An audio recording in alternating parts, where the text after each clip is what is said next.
आपने once upon a time in Mumbai movie तो देखी हो। उसमें जो सुल्तान मिर्जा का कैरेक्टर है, उसका काम था सभी गैंगस्टर्स के बीच में सुलह करवाना। या फिर अगर आपको वास्तव फिल्म याद है तो उसमें भी एक सुलेमान भाई थे जिन्हें मांडवली किंग माना जाता था। और शायद आपको ये जान के हैरानी होगी कि ये जो कैरेक्टर्स हैं ये एक्चुअली एलिजिडली असली लोगों पर बेस्ड हैं। रिपोर्ट्स के मुताबिक एलिजिडली ये कहा जाता है कि ये रोल मुंबई में बाबा सिद्दीकी नाम के एक एक्स कांग्रेस लीडर ने संभाल रखा था, जिन्होंने शाहरुख खान और सलमान खान जैसे बड़े एक्टर्स के बीच में सुलह भी करवाई थी 2013 में, जिनकी इफ्तार पार्टीज कम अवार्ड फंक्शन ज्यादा माने जाते थे, जिनको हाल में ही दिन दहाड़े असैसिनेट कर दिया गया मुंबई में। और इस एक्शन के पीछे कितना शॉकिंग रीजन है, जिसमें अप्रेंटली दाऊद इब्राहिम और लॉरेंस बिश्नोई जैसे गैंगस्टर्स भी इन्वॉल्व हैं। और हो सकता है कि बाबा सिद्दीकी की मौत में होने वाले इन्वेस्टिगेशन से बॉलीवुड के माफिया कनेक्शंस का सारा कच्चा चिट्ठा भी खुल सकता है। तो आइए आज के वीडियो में देखते हैं कि बाबा सिद्दीकी कौन था और इनकी मौत से क्या बड़े बड़े सवाल मुंबई, बॉलीवुड और माफिया से जुड़े खड़े हुए हैं। नमस्कार दोस्तों, स्वागत है आपका हमारे चैनल देसी टॉक्सिक में। ऐसी और वीडियोस के लिए सब्सक्राइब करें और बेल आइकॉन दबाएं।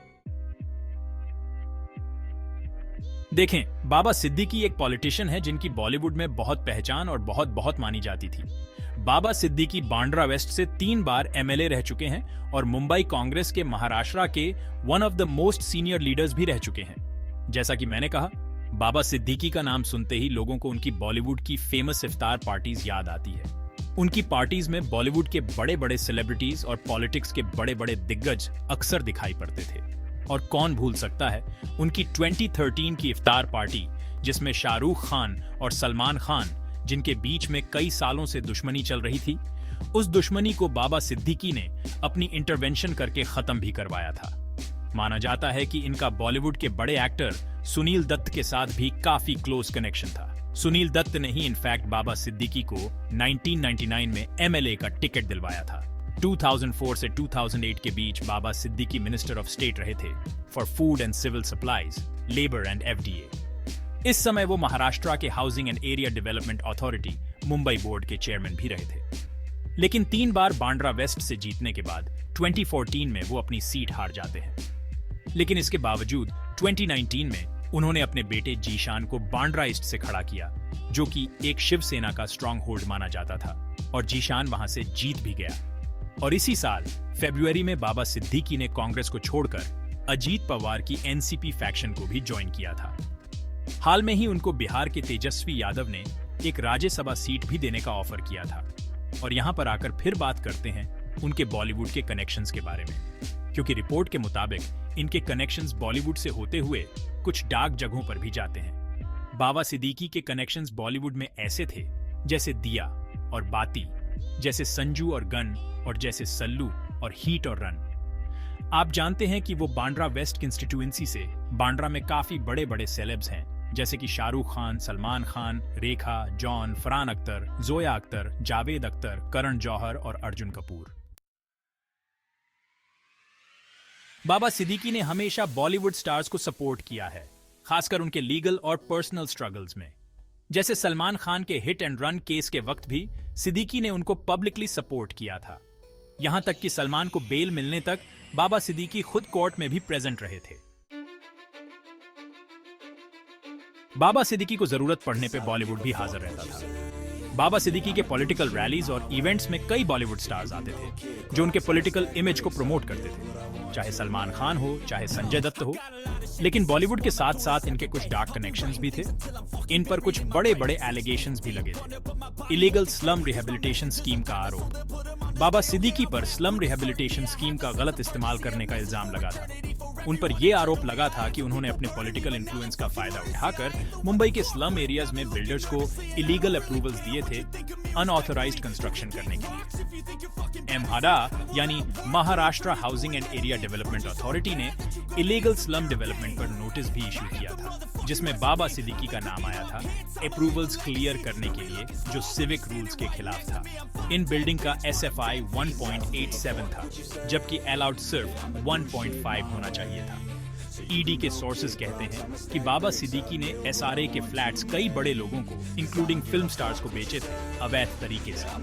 2018 में इन्फोर्समेंट और मनी लॉन्ड्रिंग के एलिगेशंस के चलते लिया गया था।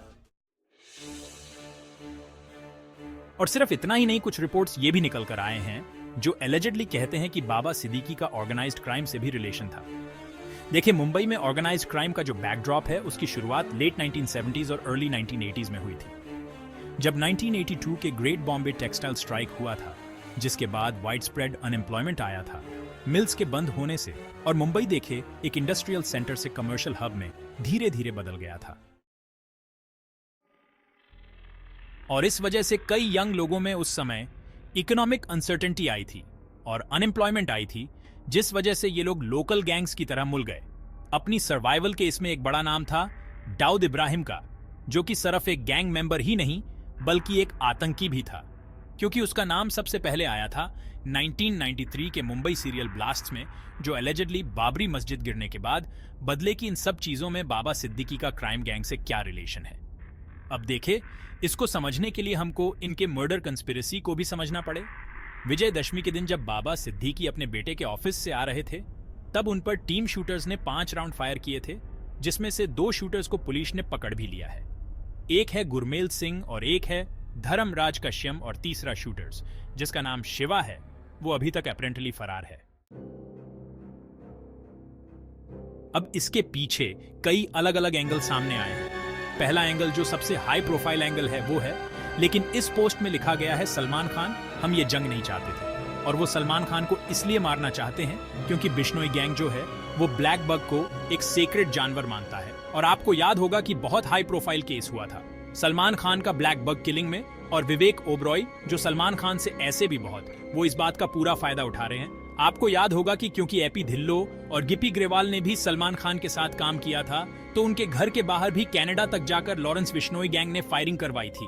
और लॉरेंस बिश्नोई गैंग के साथ भी पैरेंटली कुछ मीडिया रिपोर्ट्स ने भी एक्लेम किया है कि बाबा सिद्दीकी का दाऊद इब्राहिम की डी कंपनी के साथ कनेक्शंस थे।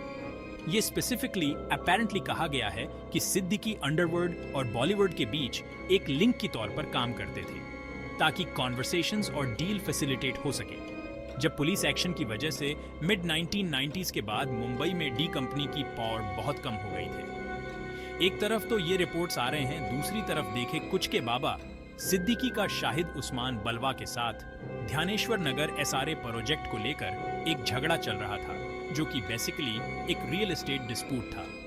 खैरवाड़ी पुलिस ने कांग्रेस एमएलए जीशान सिद्दीकी और 7 और लोगों के खिलाफ इस साल एफआईआर रजिस्टर किया था। उन पर स्लम रिहेबिलिटेशन अथॉरिटी की ऑफिशियल्स को बांद्रा ईस्ट में सर्वे करने से एलिजिडली रोकने का आरोप था। अब शुरुआत में खबर ये आई थी कि प्रोजेक्ट एक डेवलपर को दिया गया था, जो अपेरेंटली सिद्दीकी से कनेक्टेड था, जिसको 2022 तक बेसिकली सारे नेसेसरी परमिशंस मिल चुके थे। लेकिन एसआरए ने अचानक से ओरिजिनल डेवलपर का प्रोजेक्ट कैंसिल करके एक दूसरे डेवलपर को दे दिया था, जिस वजह से सिद्दीकी कैंप और इस बालवा कैंप के बीच में रियल एस्टेट को लेकर बहुत झगड़े चल रहे थे। और कुछ लोगों का माना जाता है कि इस वजह से भी बाबा सिद्दीकी को अटैक किया गया है। फॉर्मर होम सेक्रेटरी आर के सिंह ने एक बार कहा था कि ये जो शाहिद है, इसके लिंक्स है दाऊद इब्राहिम से और अंडरवर्ल्ड से, और इसलिए यूपीए 2 ने स्ट्रिक्ट इंस्ट्रक्शंस दिए थे कि आईपीएल बेटिंग स्कैम में इस शाहिद आदमी से कोई क्वेश्चनिंग नहीं करनी है, क्योंकि इसके दाऊद इब्राहिम से एलिजिडली कनेक्शंस है। ये आदमी 2G स्पेक्ट्रम केस में भी एक अक्यूज था, और ये शरद पवार का भी एक करीबी आदमी माना जाता है। तो कुछ कन्फ्लिक्टिंग रिपोर्ट से आ रहे हैं कि बाबा सिद्दीकी डी कंपनी से जुड़ा हुआ था, और कुछ लोग कह रहे हैं कि बाबा सिद्दीकी डी कंपनी का एक बड़ा कंपटीटर था, जिस वजह से उसको अटैक किया गया है। अब इसके रिएक्शंस में कई बड़े बड़े बॉलीवुड सेलिब्रिटीज हैं जो इनको श्रद्धांजलि देने गए हैं, चाहे सलमान खान हो, चाहे शिल्पा शेट्टी हो। इतनी दुखी तो वो राज कुंद्रा के जेल जाने पर भी नहीं हुई थी। मुंबई में हर साल आतंकी हमले हुआ करते थे, तब कानून व्यवस्था के बारे में बात नहीं की। तब इन्होंने कभी नहीं कहा कि कांग्रेस गवर्नमेंट को स्टेप डाउन कर जाना चाहिए। कुछ लोग कह रहे हैं उन्होंने तो बिल्कुल ट्विटर पर ही इस क्राइम को सॉल्व कर लिया है। कह रहे कभी पुलिस को नीतीश राणे को कस्टडी में लेना चाहिए, क्योंकि इसका लेना देना है। इस पूरे केस तो मैं भी महाराष्ट्र पुलिस से एक गुजारिश करता हूं कि बाबा सिद्दीकी केस में अगर आपको कुछ डिटेल चाहिए तो भी इस अकाउंट के एडमिन से ही पूछ ले। इन्होंने तो अल्डी क्राइम सॉल्व करके रखा हुआ है। तो इस केस से रिलेटेड अभी तक जो डेवलपमेंट्स हुए हैं उसमें 3 मेजर डेवलपमेंट्स हैं। पहला कि ये लॉरेंस बिश्नोई और सलमान खान से रिलेटेड है, इस वजह से इनको टारगेट किया है। लॉरेंस बिश्नोई गैंग ने दूसरा है कि ये एक रियल एस्टेट माफिया में डिस्प्यूट हुई है, जिसकी वजह से एक रियल एस्टेट एलिजेड माफिया ने इनको टारगेट किया है। तीसरा है कि इनका अपरेंटली डी कंपनी से कुछ रिलेशन है, जिस वजह से एलिजेडली लॉरेंस बिश्नोई ने इनको टारगेट किया है। अब इसलिए रीजन क्या है, ये तो आने वाले दिनों में ही हमको पता चलेगा। लेकिन अल्टीमेटली इस है क्या, जिसको वहां की बीजेपी और शिवसेना की गवर्नमेंट को वहां के लॉ एंड ऑर्डर मशीनरी को बहुत सीरियसली रहना चाहिए, क्योंकि इसी तरह की चीजें 1980 और 1990 में मुंबई में होती थी, जब अंडरवर्ल्ड बेसिकली मुंबई पर राज करता था और ऐसे ही चुटकी बजाते किसी भी बॉलीवुड की पर्सनैलिटी को या किसी भी पॉलिटिशियन को टारगेट कर सकता था। उस तरह का मुंबई में दोबारा नहीं बनने देना चाहिए और लॉ एंड ऑर्डर मशीनरी को बिल्कुल सीरियसली इस बात को लेना चाहिए। इस क्राइम को जल्दी से जल्दी सॉल्व करना चाहिए, इनके परपेट्रेटर्स को जल्दी से जल्दी सजा सुनानी चाहिए और एक एग्जाम्पल सेट करना चाहिए, ताकि इस तरह से हाई प्रोफाइल आप किसी भी बॉलीवुड सेलिब्रिटीज को या किसी भी पॉलिटिशियन को टारगेट करके इस तरह से दहशत फैलाकर आप काम नहीं कर सकते। भारत में इस तरह का सिनारियो वापस नहीं आना चाहिए। मिलते हैं फिर अगले वीडियो में दोस्तों, बहुत बहुत धन्यवाद। अगर आपको यह वीडियो पसंद आई है तो इसको लाइक और सब्सक्राइब करें हमारे चैनल देसी टॉक्सिक को।